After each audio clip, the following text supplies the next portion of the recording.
Hey kiddos, happy Thursday. I hope you all are doing well. It's Thursday, so it's almost the weekend. So I hope you have something exciting to do planned, even if it is social distancing. I know the weather has been so beautiful outside. So if you've been going outside, make sure you're staying safe outside and enjoying the beautiful weather while it lasts. So, remember that this is our last week of doing historical fiction. So today and tomorrow are our last days of doing historical fiction. So if you haven't finished your historical fiction book yet, make sure you try to finish it by today or tomorrow. Our next unit is going to be a little bit different, but I'm really excited about it and really excited to tell you about it on Monday. So make sure you're finishing your historical fiction book and kind of having any last thoughts about what you think about historical fiction. So what we're going to do today is you're going to watch this video of me teaching, which I really hope you're watching, and I hope you watch it all. Because, I think I'm pretty good at this, and I'm kind of enjoying taking these videos, so I hope you're enjoying watching me and kind of feel like we're back in school at least a little bit.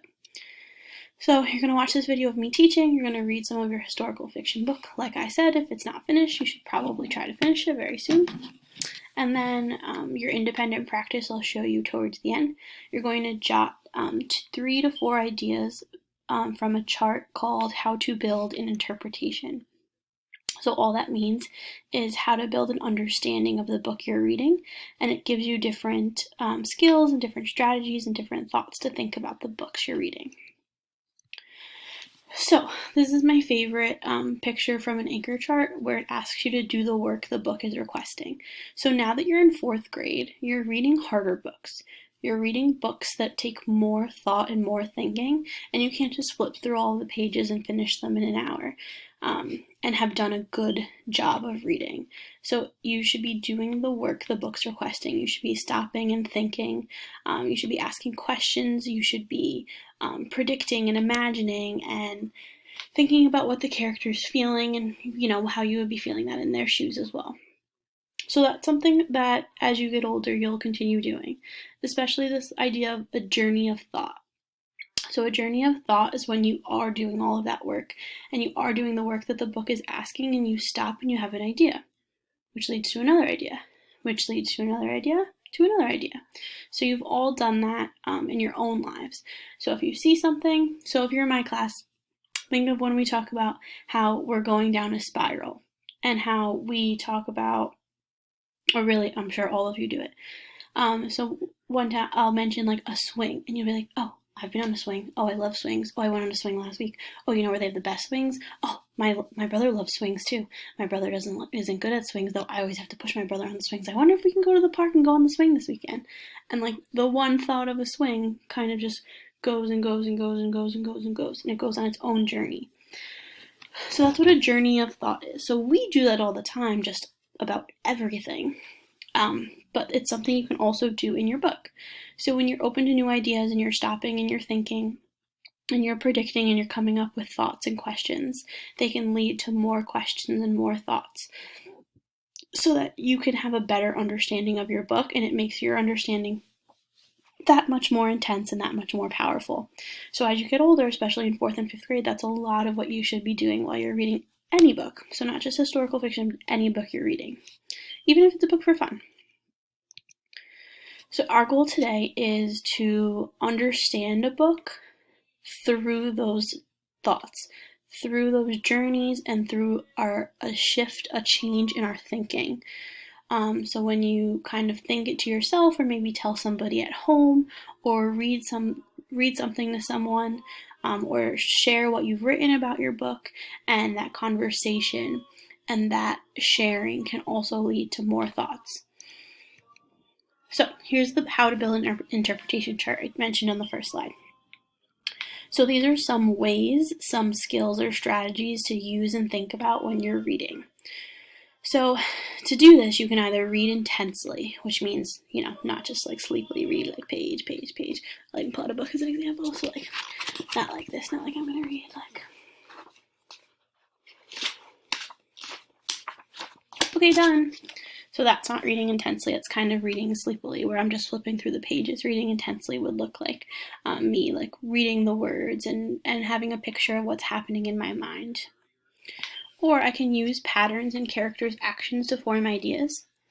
So maybe patterns of, something the character always says, the character always does, or maybe something, a quality the character has that comes out in many, many ways. So maybe the character just continues to do the hard thing and to work really hard, and maybe that makes them, persevere, and they're a person who doesn't give up.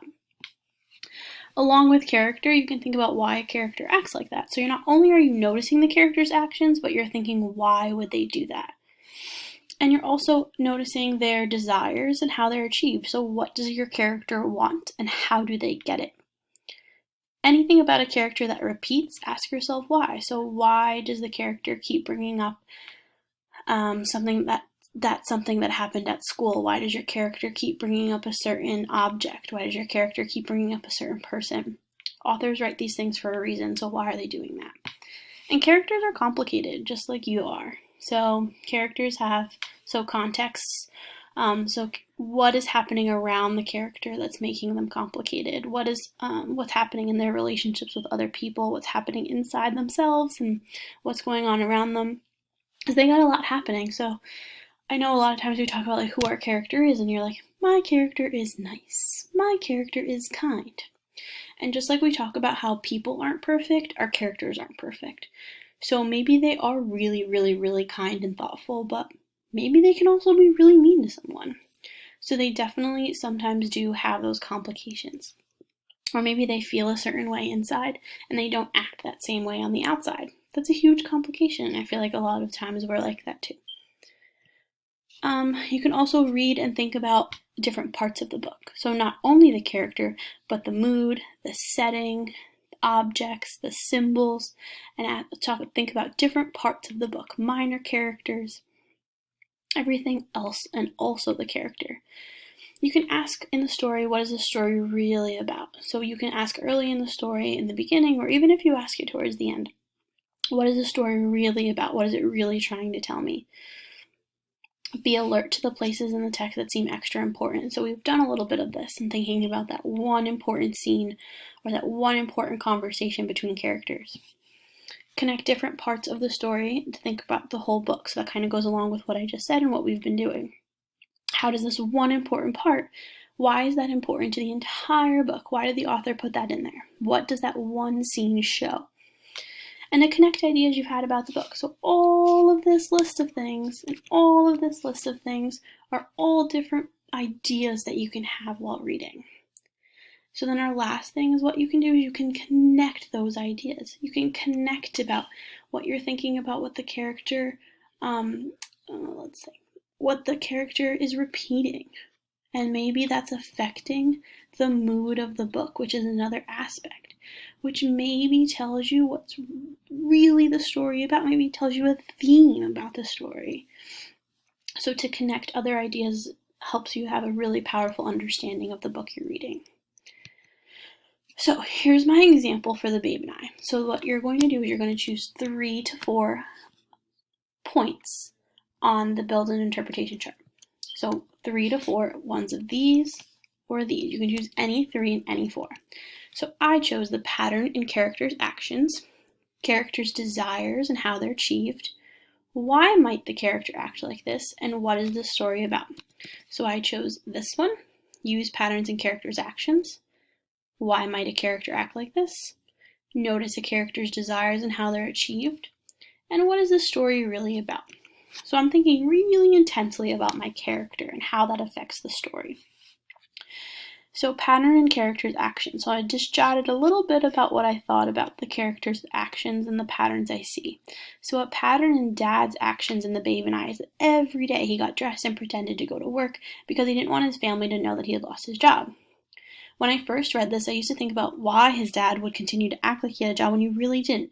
But now, towards the end, I'm realizing that he didn't because he didn't want to worry his family. So it's as simple as that. Dad does this every day. I don't know why he does this. But then I thought, I think he does it because of this. characters' desires and how they're achieved. So the narrator in The Babe and I, his desire is to help his family financially after he learned that his dad has lost a job. So I used to think that the narrator was selfish in the beginning of the story when he was complaining about his birthday, but I'm realizing that he's brave and thoughtful. So he achieves his desire by selling those newspapers at Yankee Stadium, which makes me think about how brave he is to go out there and try to sell newspapers to strangers.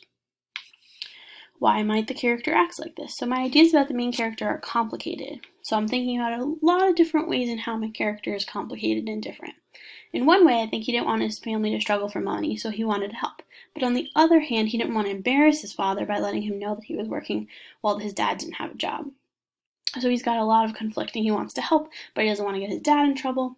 So that's some of the internal conflicts that our narrator is having. And then the final question is, what is the story about? So some people might think that the story is about a little boy who's selling newspapers about Babe Ruth, to make money, which it is. And that would be a great one-sentence summary. But as fourth graders, we're thinking deeply about our story and what it's truly about. But it's really about it's really about a family struggling to survive during the Great Depression, when a lot of people lost their jobs and had no means of providing for their family. Most importantly, it's about how every member of a family can contribute in their own way to make it through a tough time. So yeah, I can give totally a one-sentence summary, but I really should be thinking intensely about what it's really about, which is about this family struggling to survive and them helping each other to make it through this tough time during the Great Depression. So this is what you're going to be doing. I did 4, so I did 1, 2, 3, 4, but you can choose 3 to 4 of these points to jot about your own historical fiction book. So remember, you're writing about your historical fiction book, not any other book. Your historical fiction book that you've been reading on Epic. So I even gave you a chart that looks exactly like the one I just used here for you to fill out, so you can keep looking back at my example. And I gave you the chart again for you to be able to use. So it's right here, and it's right here. So I gave you the chart in 2 places. You're going to pick 3 to 4 points on this chart and fill it out right in this chart here. I even gave you some push your thinking phrases that I use in my example that you can use in your own jots on the last slide. So these are just to help you with your thinking. Okay, good luck, happy reading, and see you tomorrow.